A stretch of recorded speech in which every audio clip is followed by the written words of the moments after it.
This is Ganesh Kumar from AR Pro Academy.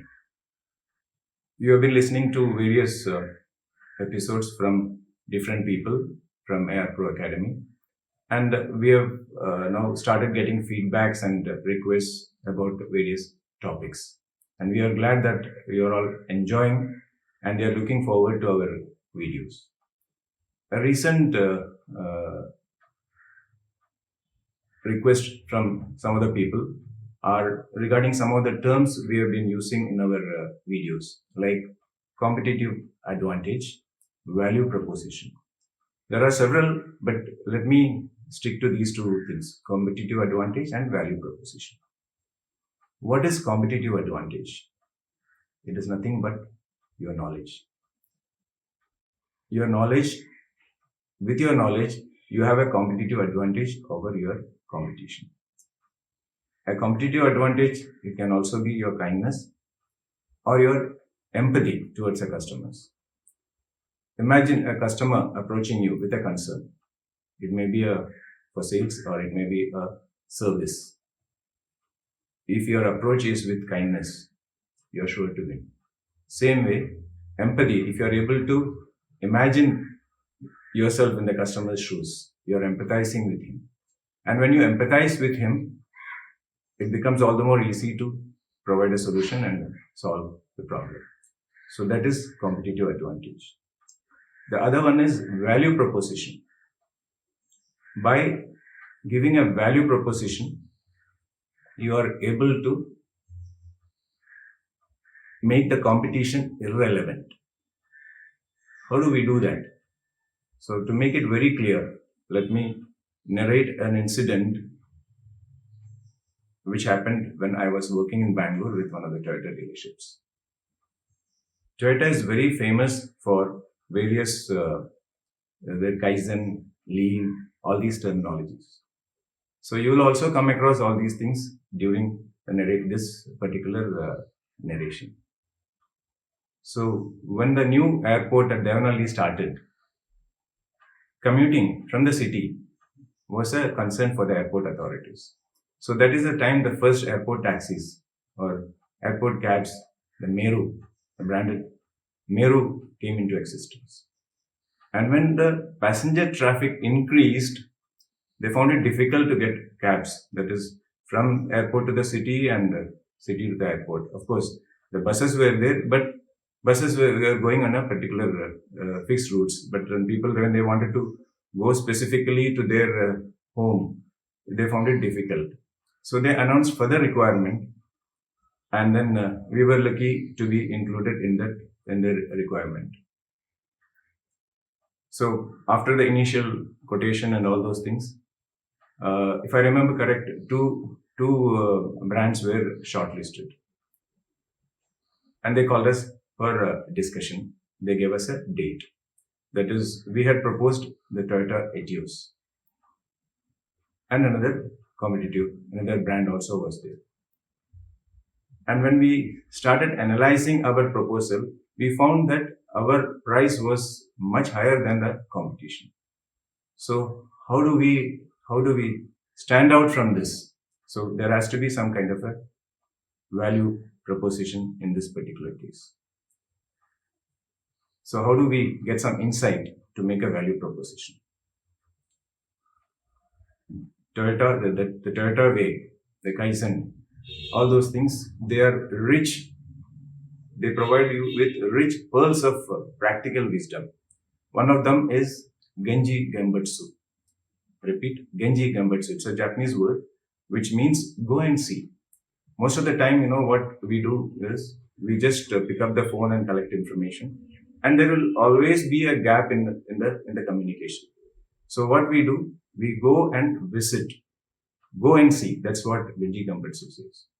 So we wanted to have some specific insights to make a value proposition. In small groups, we went to the airport. That is, we wanted to specifically study the passenger behavior. Passenger in this case are our prospective customers, consumers who will be using our product. So specifically, most of the international flights were late in the night or early in the morning. We also did not neglect the domestic also. In small groups, we went and studied the consumer behavior for a week, and this data was collated and kept ready. What is our findings? We will tell you. So on the day when we were called for final discussion, we went with our car, and then the competition, that competitive product also was there. So the officials asked us, okay, to explain the product. The product, everything was explained to them. So the other product also was equally good with a very high market share. So they asked us, okay, how does your product stand out? So we opened the boot and we showed them. The Toyota Etios has got the highest boot space of 595 liters.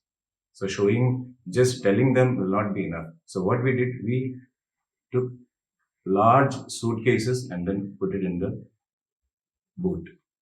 It was very well kept comfortably in the boot. And then they asked the competition product also to do the same. We gave them our suitcases, but only 3 suitcases went into the boot. So that was a clear advantage. But then again, the officials asked us, how do you justify this high cost? So we gave them the data which we had collated during our airport visits in the night, midnight, and all those things, both. So we had specifically tabulated flight-wise data when this international flights came, and we even spoke to some of the passengers. These people, when they come from abroad, especially from the Gulf sector and all, apart from the family, they will have huge luggage, and in most of the cases, they have to hire a second cab, which was a concern for even the authorities also. So we told them, so this will save this with this kind of a large boot space. Most of the people they may not hire a second cab. That is the value proposition. So they smiled and then said, we'll let you know. But we were sure that the order was coming in our favor. So what did we do in this case? In fact, later I came to know that even the airport authorities were also aware of this problem. But then we were there with a solution for that particular problem. So when they asked us, how is it going to make a difference?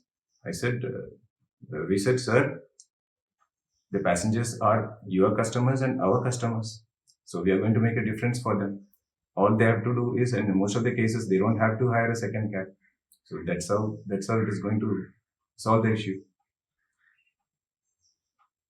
So in a week's time, the order was finalized, and I think the first order was around 700 cars as new airport cabs. Out of that 700, we delivered in a single lot of 400 cars. So that is what a value proposition can do. It can make the competition irrelevant. And for this, you have to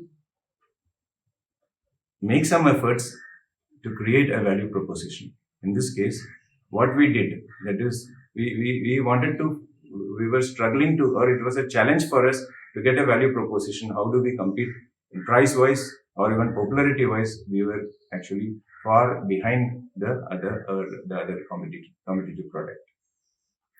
Even the airport authorities also, they were aware of the data, but what tipped the scale in our favor was the effort which our team did.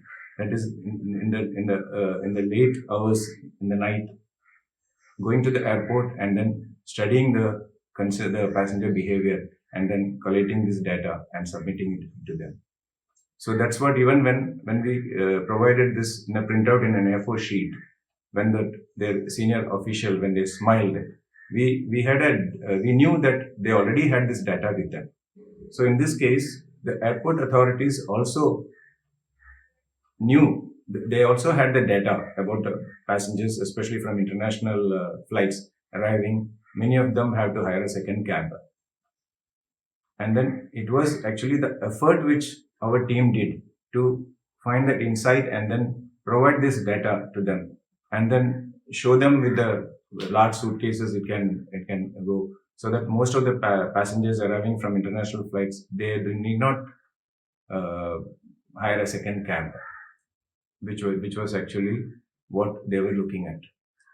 And that's how a clear indication of a value proposition has been given.